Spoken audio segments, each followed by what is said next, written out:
pessoal, boa tarde novamente. Nós vamos iniciar aqui, então, o painel A Transformação da Recuperação na Era Digital, Estratégias Inteligentes para Resultados Eficientes. Eu vou chamar aqui ao palco o Marcel da Silva, Head de Recuperação de Crédito do Will Bank. Ele possui 18 anos de experiência em aquisição, concessão e recuperação de crédito, com passagens pelo Bradesco, Itaú, Banco Hyundai e XP, em projetos de recuperação de crédito e liquidação de garantia, alterações e dinâmicas de limite, implantação de canais e de modelos para concessão, manutenção e recuperação de crédito. Seja muito bem-vindo, Marcel. Vou chamar aqui também ao palco o Henrique Seiji, diretor de crédito e cobrança do Banco BV. O Henrique possui 20 anos de experiência no setor financeiro, com passagens pela Credit Card, Citibank, BTG Pactual e experiência internacional como Head de Analytics do Citibank Colômbia. Seja bem-vindo, Henrique. Agora, eu vou chamar o Yuri Ballarini, Head de Collection da Equifax. Ele possui 16 anos de experiência consolidada em recuperação de crédito, atuou no segmento de instituições financeiras, liderando estratégias e equipes para otimizar os resultados e a performance na recuperação de ativos. Seja bem-vindo, Yuri. É um prazer tê-lo aqui conosco.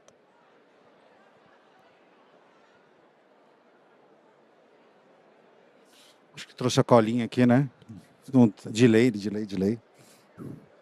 Bom, gente, primeiro queria desejar boa tarde para todo mundo que está aqui assistindo, para todo mundo que está vendo o conteúdo. Nesse evento aqui que está sendo bem transformador, tem um monte de insight, muita gente conversando. Isso é um tema que eu gosto bastante. Falando um pouco aqui do tema, né? Eu costumo falar que a frase pode parecer longa, né? Transformação de recuperação na era digital, estratégias inteligentes para resultados eficientes. Mas, na verdade, tudo isso se resume numa única frase: a nova geração da cobrança. A nova geração da recuperação. E por que, na minha opinião aqui, até dando um brief de entrada, eu acho que isso é fundamental. Primeiro ponto, que a gente tem um cenário econômico, no mínimo, desafiador, né? Onde a gente tem uma alavancagem financeira muito grande, problemas fiscais não estão mais no horizonte, já estão aqui na frente. Um tema que também a gente tem observado muito, e a gente, dentro da própria Equifax, a gente tem visto, que é o grau de endividamento da população aumentando muito.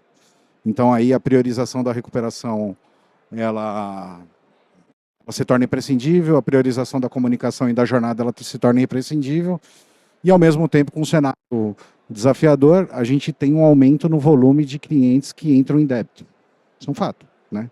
Do mesmo jeito que a gente tem financeira de crédito, a gente, aquele mesmo volume, mesmo com a curva, né, de inadimplência controlada dentro das instituições, a gente tem isso indo para as áreas de recuperação, indo para o processo e aumentando o desafio de custo, aumentando o desafio de resultado, aumentando o desafio de eficiência e, principalmente, que eu falo, já dando um tom, na minha opinião aqui, aumentando um desafio que eu acho muito grande, que é o de jornada do cliente, né? Se a gente acompanhar aqui brevemente, eu não sei vocês, mas ela já me entregou, né? 16 anos, né? É engraçado que um cara de 16 anos de cobrança falando sobre a nova cobrança, né? É um negócio meio louco, mas é fato.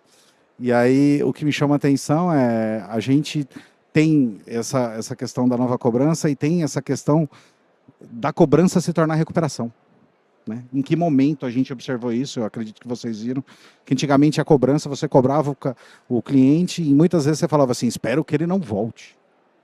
E hoje não, hoje o cliente que está em atraso é nosso principal prospect, né, para voltar.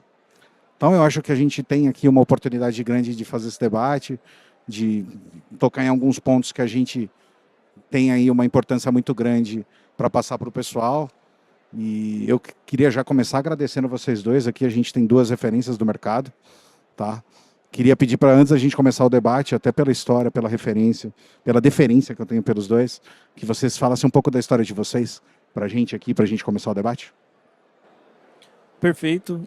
Eu vou começar falando aqui. Eu gostaria de agradecer muito o convite, um convite muito importante para mim, vir aqui falar para vocês sobre recuperação de crédito, recuperação de cliente, jornada de cobrança, digital, IA na cobrança, então temas super recentes, super atuais, que a gente vem trabalhando bastante. Eu sou Marcel, como vocês viram ali na apresentação. Hoje eu trabalho no Willbank, eu sou diretor da área de recuperação de crédito do Willbank. E a gente tem uma atuação muito ampla, muito próxima ao cliente, muito digitalizada no Willbank. E isso vai ser bastante importante para eu trazer um pouco da minha experiência para vocês. O Henrique, por favor. Boa tarde, pessoal. Prazer, obrigado pelo convite de novo. A gente tem uma relação grande com vocês, né, em diversas áreas. Cobrança é uma delas também. Acho que é um prazer conversar, compartilhar um pouco o que a gente vê dentro do banco, né? Sou responsável pela área de crédito e cobrança do BV. A gente tem evoluído muito, né, nessa jornada do cliente. Então, acho que essa é uma das coisas que a gente entendeu que era necessário.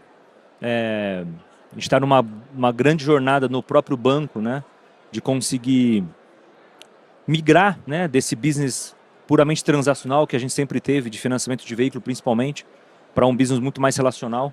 E isso passa por ter um crédito mais contextualizado e passa por ter estratégias de recuperação cada vez mais na visão do cliente, né?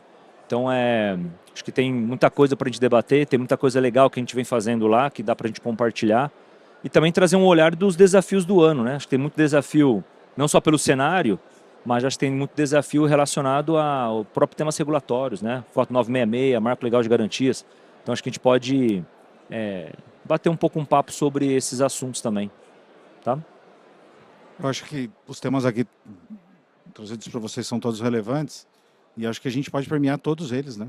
Pode falar de tudo nas respostas, a gente pode bater papo. Eu sempre costumo, ainda brinquei com o pessoal lá embaixo, que na verdade eu queria só uma mesinha, uma cerveja e 3 copos e o resto a gente fazia, né? Mas vamos começar lá esse bate-papo. Então a primeira que eu queria fazer é aí para o Marcel, tá? Aí, muito voltado da pegada do Will, que você vem de um banco mais digital, e eu queria saber qual que é a sua perspectiva, como que você vê hoje os desafios para a gente otimizar a recuperação e o que mudou na sua abordagem, na abordagem do banco nesses últimos anos. Tá ótimo. O Willbank, ele é um banco bastante digitalizado, assim, a nossa concessão de crédito, né, nossa aquisição, ela é praticamente toda digital. Ela é toda digital. E aí já entra um ponto importante, é o alinhamento da parte de recuperação de crédito, cobrança, com a parte de aquisição. Você tem um perfil de cliente específico entrando, então você tem que ter uma estratégia na esteira inteira, no ciclo de crédito inteiro, alinhado com essa entrada de clientes, com essa aquisição de clientes. A gente são produtos digitais, empréstimo pessoal, cartão de crédito, etc. E a gente tem um grande desafio que a gente conseguir operacionalizar toda essa parte de inteligência, conseguir personalizar as ofertas para o cliente e, ao mesmo tempo, com todo o legado que a gente tem, porque todo banco, toda instituição financeira, toda IP tem um legado, tem sistemas que já funcionam ou já funcionaram, tem coisas que já deram resultado e você entra nesse conflito momentâneo do que entrar primeiro, o que fazer primeiro. E aí, até aproveitando um pouco dos temas anteriores, tinha um tema de IA aqui nesse mesmo palco, a gente no Willbank fez alguns testes com IA e até um comentário que foi feito aqui no outro fórum foi sobre eventuais insucessos nesses testes, nesses comparativos. Isso aconteceu com a gente testou robô em algumas faixas de atraso, enfim, teste muito específico. Não funcionaram, isso não significa que a gente vá desistir ou vá desperdiçar ou deixar de aceitar o desafio. A gente tenta de novo, tenta de outra forma, tenta com outra ferramenta, tenta de diversas maneiras para tentar ultrapassar essa barreira que muitas vezes ela é, como eu disse, operacional. É muito difícil um cliente não aceitar, um cliente não querer negociar quando você faz uma oferta personalizada, específica, feita diretamente para aquele cliente, que é a possibilidade que a IA nos traz, né? Ela faz com que a gente consiga ter a outra personalização, uma palavra bastante usada no mercado, que por enquanto a gente evolui, né? A gente não tem algumas ferramentas que fazem isso com a grande complexidade de fazer isso em grande escala para todo mundo, com qualquer cliente, qualquer tipo de atrito. Isso é bastante complexo. Então, esse talvez seja um dos grandes desafios que a gente tem tido. Sinceramente, em alguns testes a gente teve grande sucesso. A gente tem evolução muito óbvia no Will, assim, dentro de recuperação de crédito, principalmente uma evolução na área de canais. A gente implantou diversos canais. Até o head de canais está aqui, representado aqui, o Marcelino veio assistir. E a gente, em conjunto, implementou muita coisa, assim, muita coisa diferente. Nosso chatbot hoje faz autonegociação com o cliente.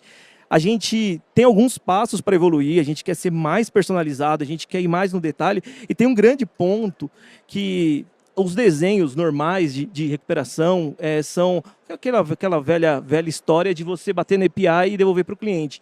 O que a gente busca é um edge computing. Eu gostaria que essa IA ela negociasse, não batendo lá no meu servidor, ela negociasse online, ela mesma fazendo a computação e negociando com o cliente ali no momento que ela tem esse contato. Então é um pouco diferente, é um passo a mais nessa realidade que a gente tem. Vamos implementando devagar, mas sempre prospectando o futuro, fazendo o mais arrojado que a gente conseguir. Então, na minha visão, os nossos desafios passam bem por aí, viu, Yuri? São temas até muito falados ultimamente e o desafio, imagino, para implantar o erro e acerto tem um limite muito grande, né? E todo dia a gente erra, logicamente, numa implantação dessa, mas eu concordo exatamente com o que você falou de criar essa experiência online da própria AI, fornecer e não ficar batendo API para um lado, API para o outro, que isso daqui é um diferencial de tempo, de jornada e de personificação de fato de cobrança. Obrigado pela resposta. Henrique, vamos lá. Você trabalha na BV, que é uma instituição consolidada no mercado, um dos maiores bancos, principalmente com foco até em financiamento de autos, né, um gigante. E eu queria entender, na sua visão, quais são os principais gargalos e dores que a gente tem ainda na jornada de cobrança e como você acha que a inovação tem ajudado e pode ajudar mais na sua visão para a gente resolver eles? Sabe que esse ponto que você falou dos acertos, erros, muitas vezes nesse momento de testar muita coisa e inovar, tanto na jornada de crédito como de cobrança, né? A gente vive na pele muito mais erros, né? Mas está no espírito do que a gente faz, trabalhar com estratégias desafiantes, né? Testar coisas, seja plataformas ou soluções ou modelos que seja. Então, assim, a gente vê muito isso. Então, muita coisa que a gente debate no mercado, debate na teoria de metodologia ágil, de produtos digitais, você testar com o cliente, errar rápido, corrigir, a gente vê muito isso, né? E quando a gente vai abordar os temas principalmente de GenAI, a gente sente muito isso. Então, cada vez mais você precisa ter uma boa metodologia para conseguir identificar onde você está errando, corrigir, colocar na rua de novo, testar mesmo que seja em baixa escala para escalar, para depois, né, buscar uma escala maior para toda a tua base, né? A gente vem fazendo algumas dessas coisas no banco, tanto no crédito como na cobrança. A gente vem evoluindo muito o tema de dados, eu acho que é um habilitador gigantesco que a gente precisa ter, tanto a parte de plataformas como dados, para conseguir escalar uma experiência melhor para o cliente.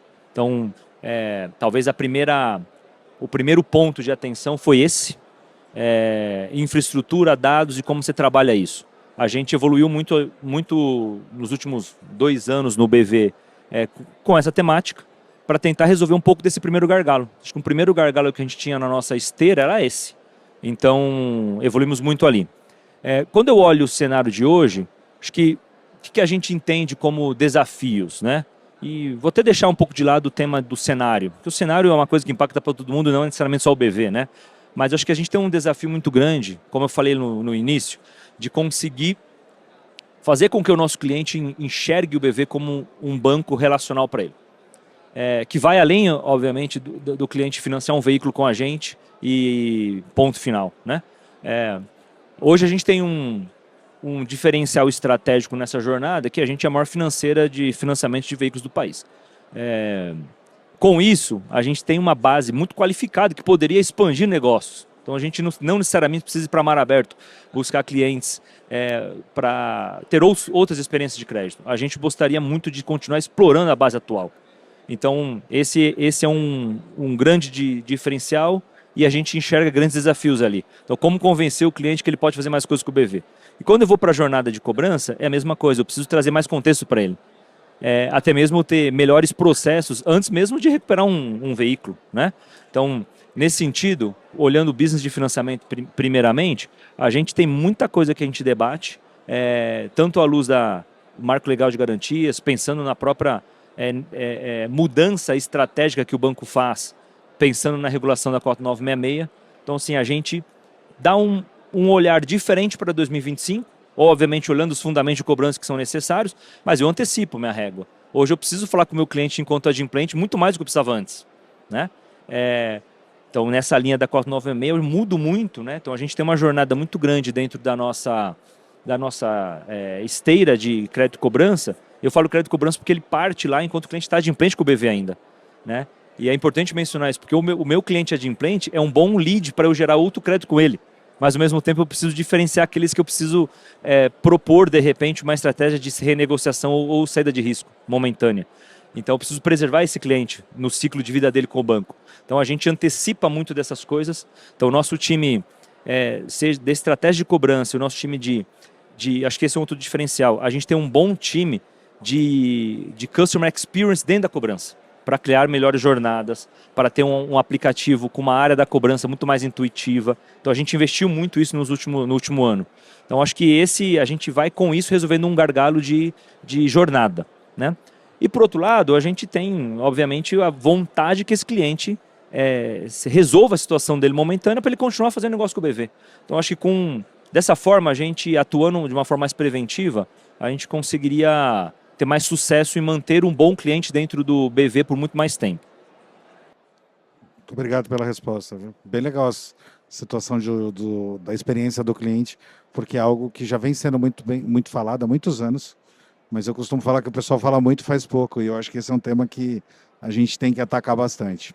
Ô Yuri, você me permite, já emendando aqui, puxando o tema da experiência e dando uma quebradinha para a gente evoluir no papo, esse ponto sobre a experiência do cliente em recuperação de crédito é muito importante, porque se você for ver no histórico, se você buscar o histórico, quem trabalha aqui há muitos anos em recuperação nem sempre foi visto assim como uma área geradora de caixa, geradora de receita, que efetivamente ela faz. Isso está no PNL, isso está no DRE, isso é facinho de comprovar.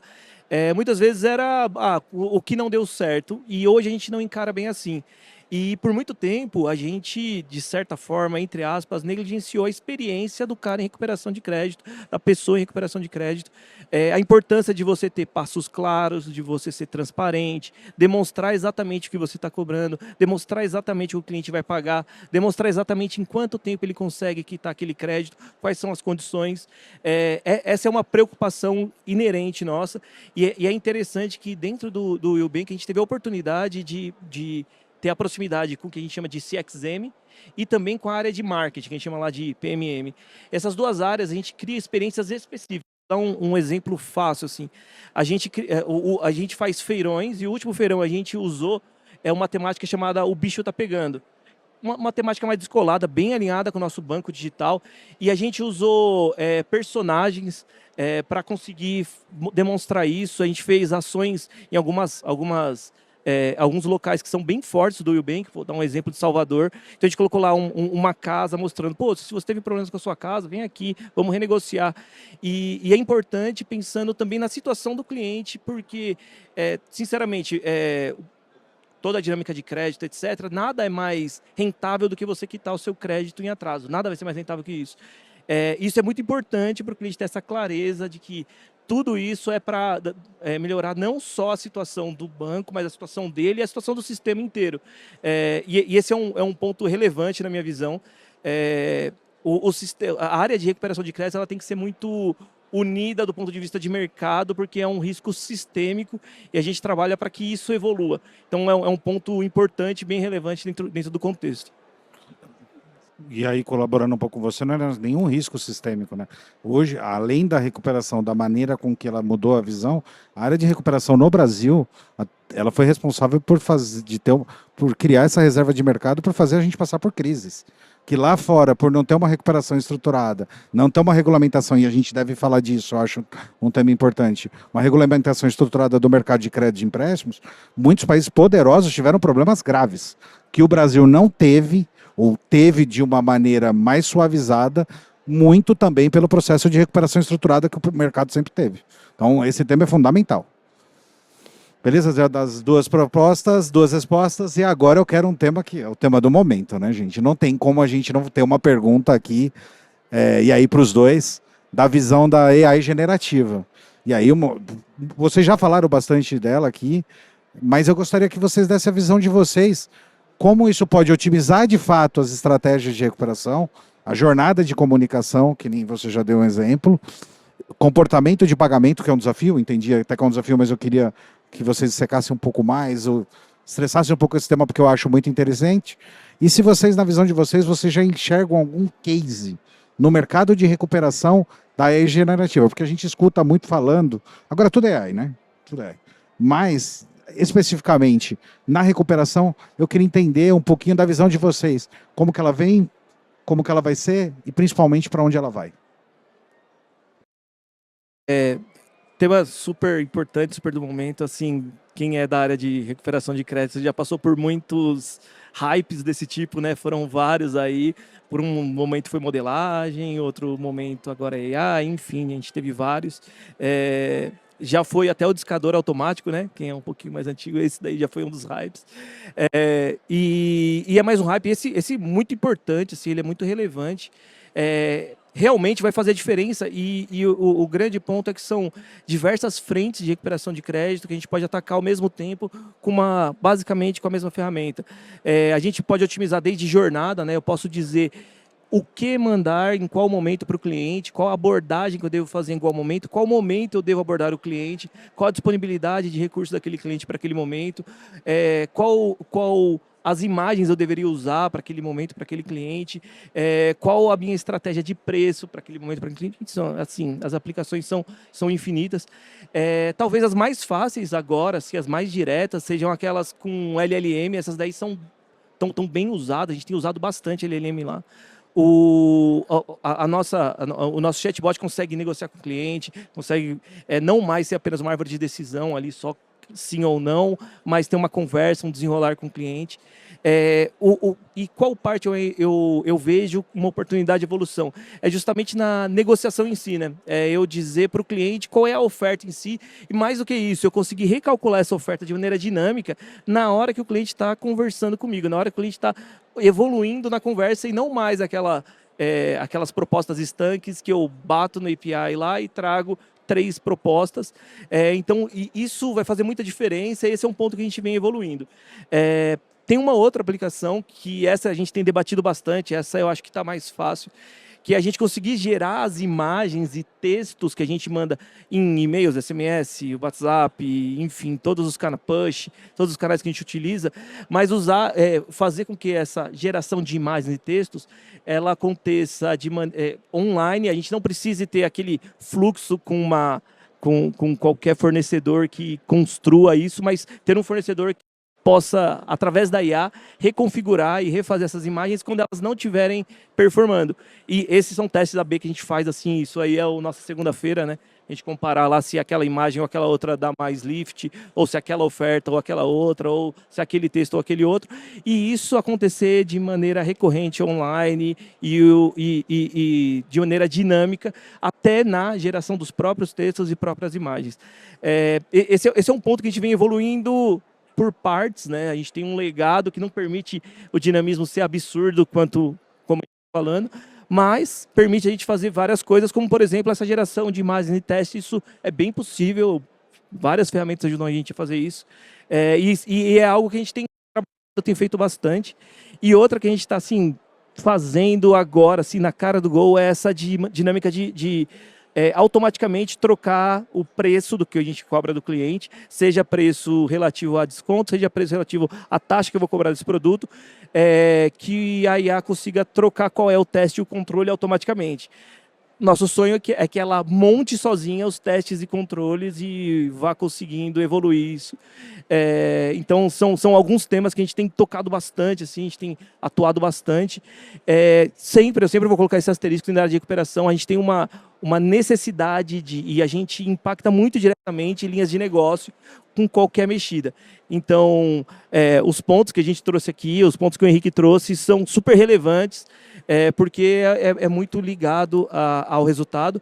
E eu vou pegar até um gancho, estava no palco 1, o pessoal estava falando de 4966, E é um tema super relevante porque agora, mais do que nunca, sempre foi assim e hoje mais do que nunca, é muito integrado todo esse ciclo de crédito, né? Todo o ciclo é muito integrado. Como o Henrique falou, a recuperação não começa mais depois que o cliente entra com tantos dias em atraso, você começa muito antes, capturando, seja perfis ou hiperpersonalização, verificar mesmo a trajetória do cliente e até uma alteração, né, Bu?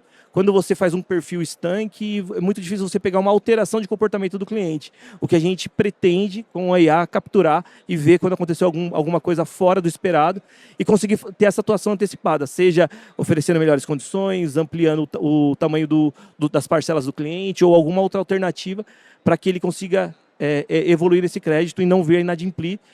Dentro da jornada da IFRS 9 isso é muito relevante e isso faz muita diferença nessa jornada integrada. Cara, essa parte do que vocês estão já testando, né, e vendo alguns benefícios de IA, eu enxergo muito potencial em a gente conseguir ter um ganho de produtividade para quem negocia, né, seja de uma forma automatizada via um bot ou até mesmo humano quando conversa com o cliente. Acho que a IA nos permite trazer uma forma de ganhar produtividade. Talvez esse é o primeiro grande avanço, né?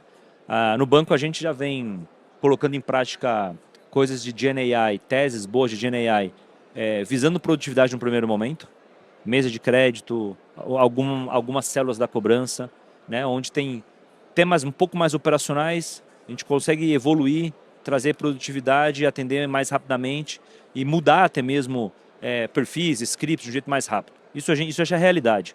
Só que isso é o primeiro passo, acho que para toda empresa, né? Acho que toda empresa que vai olhando hoje em dia o tema de GenAI foca, né, em sair daquele primeiro estágio mesmo de as pessoas começarem a se sentir confortáveis em não usar o ChatGPT para brincar, mas usar o GPT para ganhar produtividade.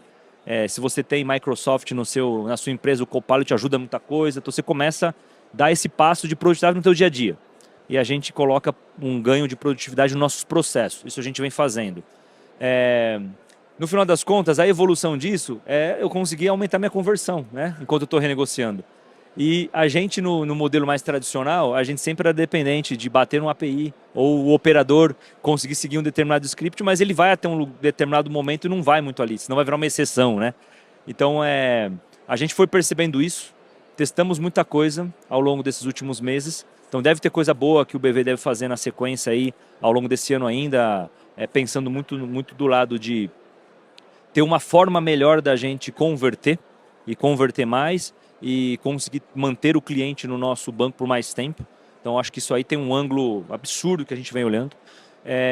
Destaco que para chegar lá não é tão simples, porque não é só a gente ter uma evolução em tecnologia, ter gente que conheça do assunto, ter pessoas que tenham o domínio técnico para criar bons agentes, né? Acho que tem uma parte bem fundamental do nosso mundo, que é você conseguir ter os seus dados bem organizados, você conseguir ter boas pessoas que consigam modelar, ter bons scores, boas ferramentas. Esse é o outro ângulo muito grande dentro do banco.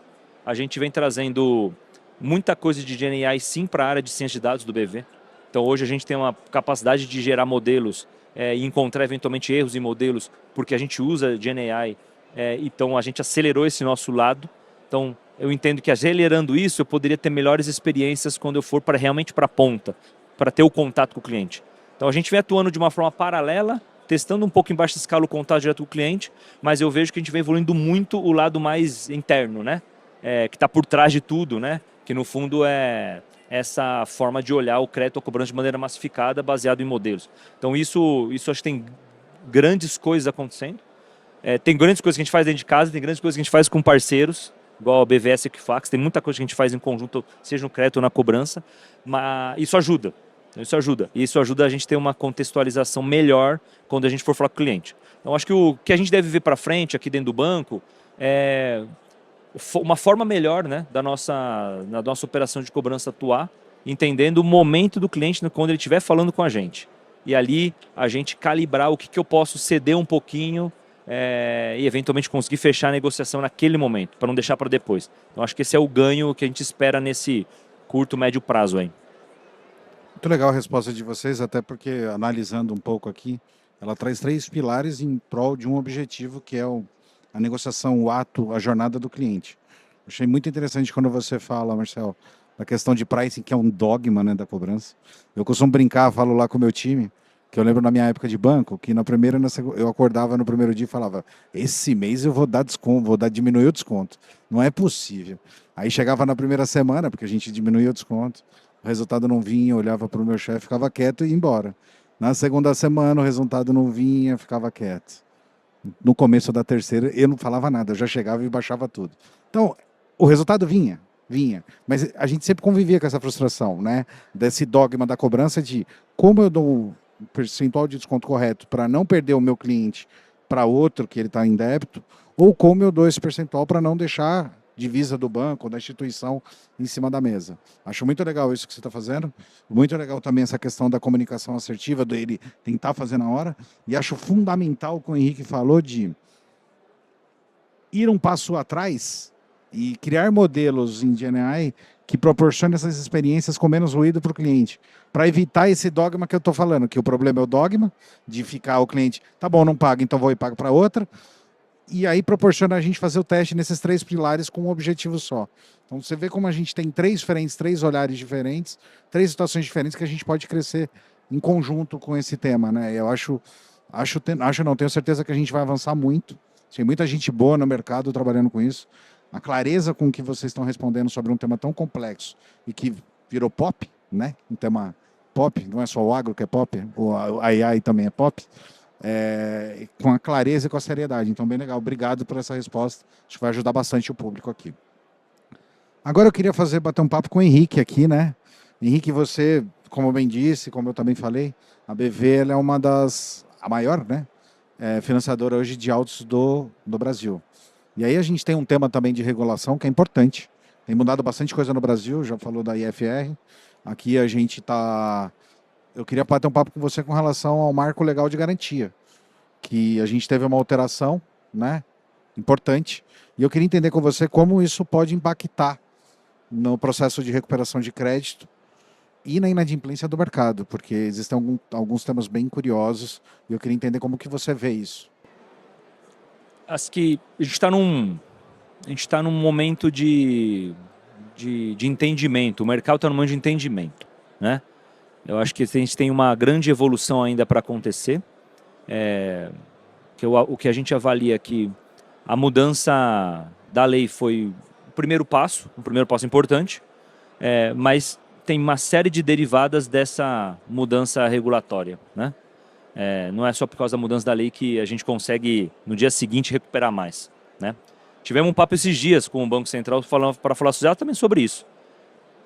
O marco legal mudou. Basicamente, a gente deveria conseguir recuperar mais facilmente, não vou pegar o caso do BV, um carro que eu financiei, sem precisar fazer o processo de ajuizamento.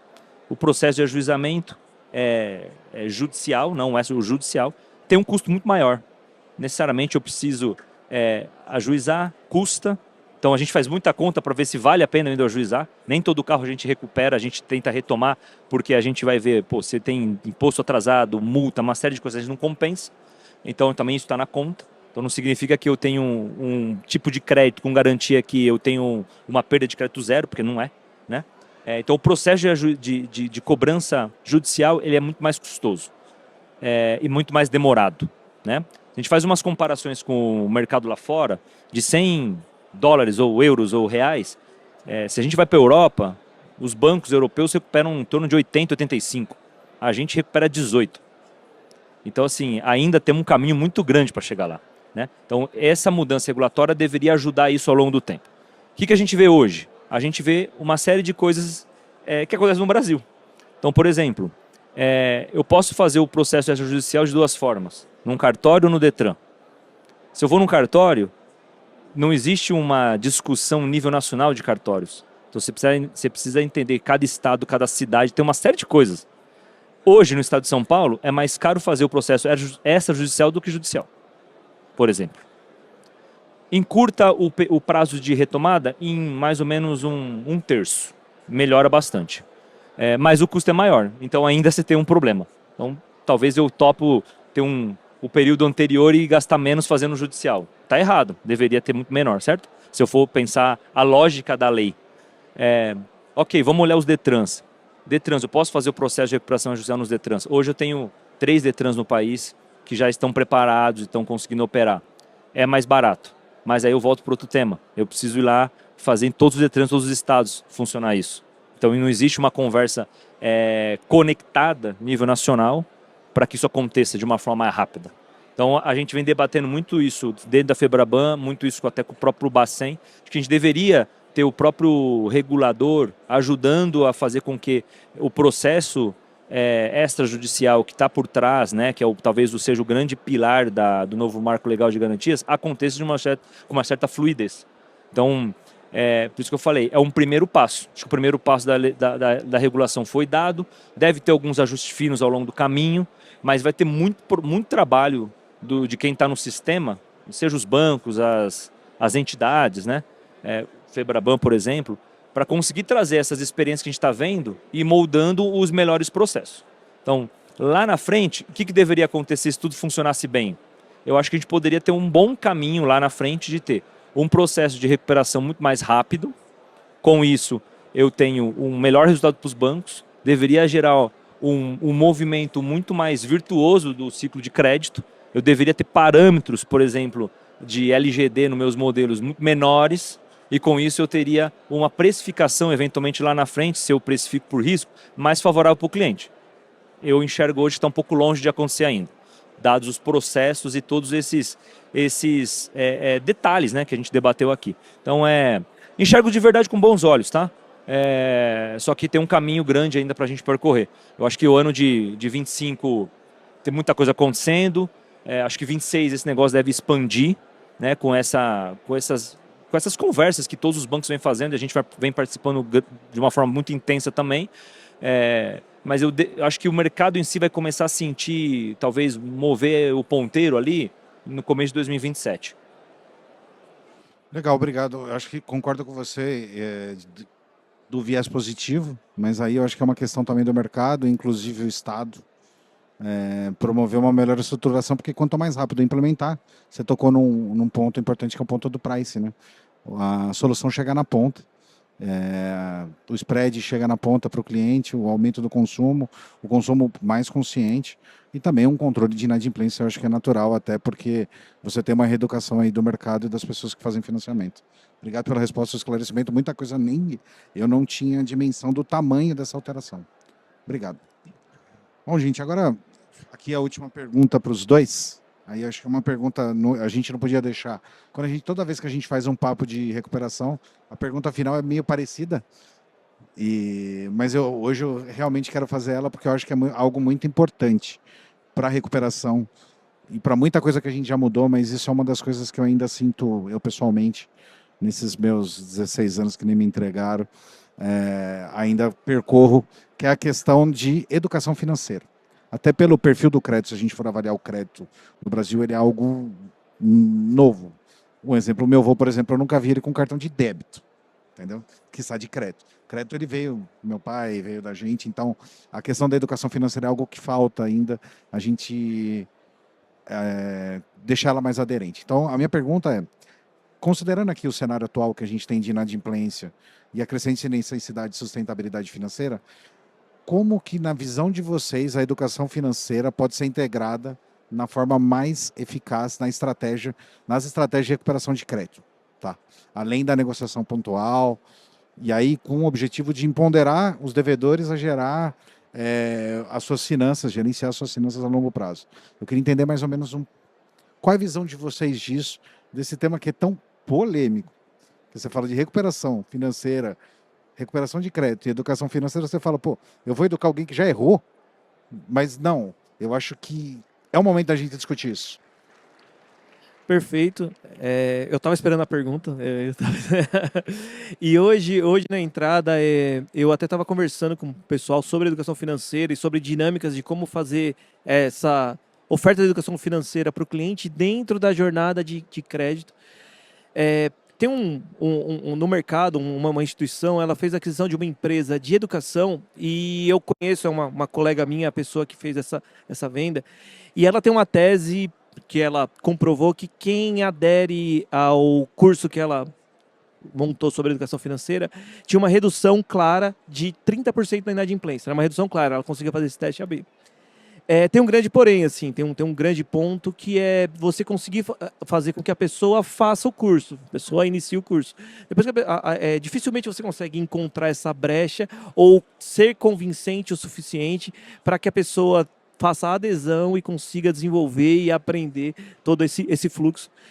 Então, incluir a educação financeira dentro da jornada é complexo e ela tem que estar muito bem integrada e muito bem gamificada. E tem um outro ponto, assim, o Will Bank, propositadamente, a gente não quer ser aquele banco chato, assim, que fica pentelhando você para fazer e etc. A gente quer que esteja dentro da sua jornada, seja parte do seu dia a dia, seja dentro da sua experiência, essa evolução financeira, a evolução do banco junto com você, junto com o nosso cliente. Então, essa é para mim a grande complexidade da educação financeira. Como que você coloca ela dentro da experiência e gamifica de maneira suave o suficiente para que o cliente tenha essa adesão e consiga usufruir do conhecimento que vai ser compartilhado dentro dessa experiência, dentro do fluxo dele e do consumo de crédito.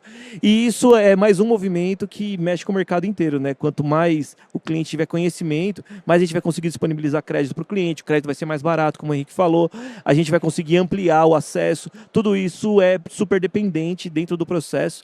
Então é um ponto muito relevante que a gente vem trabalhando com muito cuidado para não se tornar o chatão do vai lá estudar quando a pessoa não está pensando exatamente nisso e criar uma experiência muito clean, muito dentro desse fluxo do produto.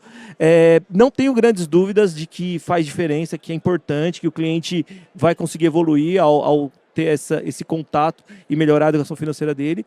No entanto, é um tema super complexo, super difícil de você conseguir evoluir na experiência de cobrança ou de crédito que seja. Assim, ó, acho que a gente tem que usar como exemplo, a gente fala muito dentro do banco, a gente tem que usar como exemplo os nativos digitais, né? Então você pega entidades nativas digitais, tem mais facilidade dessa gamificação ou de criação de jornadas dentro do seu aplicativo, né? Então, no BV a gente vem tentando transformar o banco, a gente enxerga muito potencial nisso, a gente vem olhando o processo de ensinar melhor o cliente o que ele precisa fazer para eventualmente ter uma taxa melhor ou para ele ter o carro dele aprovado, né, uma entrada mais baixa. Então, confio muito que essa é uma agenda que ela tem que estar no topo das nossas prioridades, porque ajuda a gente a ter um bom cliente aqui dentro, ou até ajuda a gente a transformar clientes que não foram aprovados no primeiro momento em possíveis bons clientes lá na frente. Então, confio demais e acho muito legal, eu pesquiso, eu leio, eu baixo o aplicativo dos outros bancos, porque, de verdade, quem é nativo digital, os players, eles têm mais facilidade para isso, porque o cliente necessariamente ele está lá na sua plataforma, né? Então, parabéns aí, eu acho que é bem esse caminho.